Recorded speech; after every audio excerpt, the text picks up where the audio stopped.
Faith requires obedience. Judges 6:25.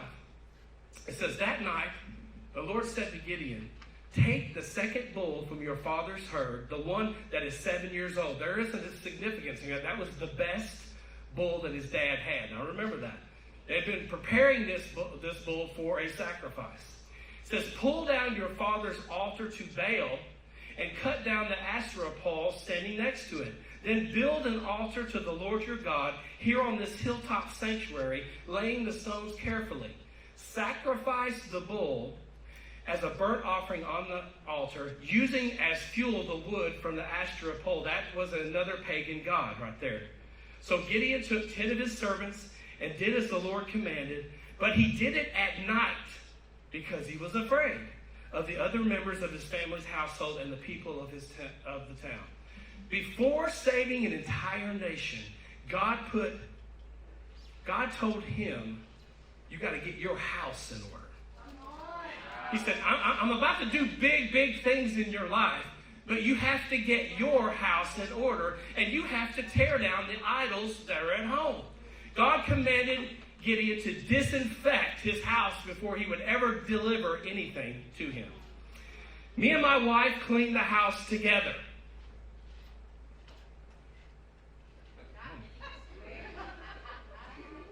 She doesn't like the way that I clean the house together.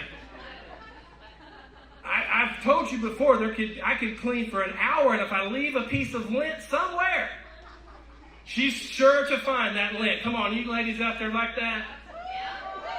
Then she gets mad at me when I don't clean the baseboards. Who cleans the baseboards of their house? Hey guys, who even knows where the baseboards of your house are? Well, Isaiah said he did because he actually installed them in his house. But she's like, we have to clean the baseboards, and we have to mop, and we have to sweep, and we have to do all of these things.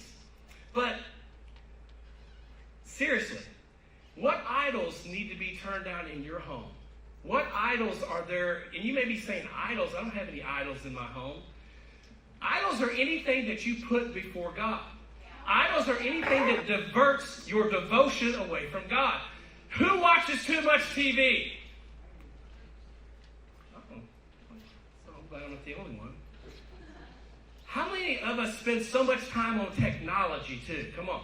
On your phone, on your computer. Well, everybody's got their hand up on that one. But, we think about idols, and we think about these statues, but really, our TV can be an idol. Technology can be an idol. Video games beyond hours and hours can be an idol. Your family and your children can become an idol. Come on, y'all know what I'm talking about.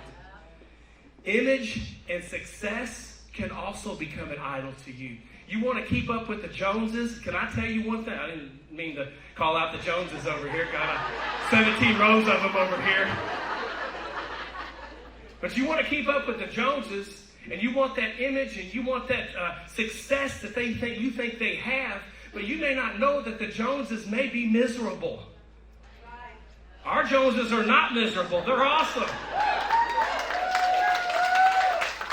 But let me tell you a little secret. We used to do a lot of just door-to-door knocking on doors, and I remember taking a young man with me one time, and we were walking around this huge subdivision. I mean, every house probably was $500,000 to $1 million, and cars in the driveway, and boats, and we would knock on doors, and people were meeting us at the door. They were crying. Their lives were a mess. And he said, even before that, he said, man, they must have everything. They must be the happiest people in the world. But as we started talking to them, as we started ministering to them, we found out that image and success is not what it looks like.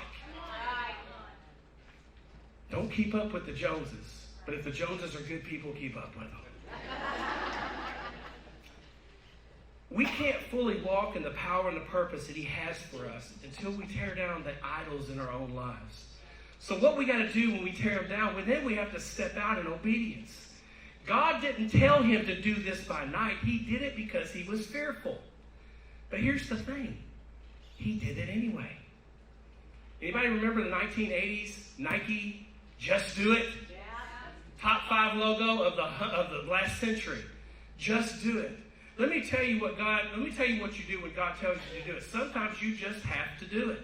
Sometimes you just have to do it even if you're afraid. Sometimes you have to just do it even if you're unsure, even if you're uneasy about it. You just have to do it. God calls us out of our comfort zone to take a step. Obedience and fear, listen to this. It's a great quote. Obedience and fear is better than disobedience without fear. When you do it afraid and you still do it, God honors that. Courage isn't the absence of fear, but doing the right thing even in the face of fear. God will equip you for what He's called you to do even though you feel unqualified. So let me tell you what happened the next morning. The altar was torn down. A sacrifice had been made. You can clearly see that. And the people were really ticked off. They're like, wait a minute. We know who did this. Gideon did this. Can you bring your son out here? We want to kill him. But Judges 6:31 says this. But Joash, that's Gideon's dad, shouted to the mob that confronted him, why are you defending Baal? Will you argue Baal, the false god? Will you argue his case? Whoever pleads his case will be put to death by morning. If Baal is truly a god, you notice that's little g God right there, he will defend himself and destroy the one who broke down his altars. Joash told the people, if Baal is God, he can fight his own battles. If he's real, he'll fight for himself. Yet Baal could not because he was not a real God. He was a little g God. He couldn't deliver on the promises that our God can. And neither can the gods of the world right now, the little g gods of the world right now. Money will not give you security. Careers will not give you your identity. Religion will leave you unqualified. New age, we got people walking around looking at all of these different religions. They'll keep you, they're searching for spiritual energy. But let me tell you what they need. They need the energy of the Holy Ghost.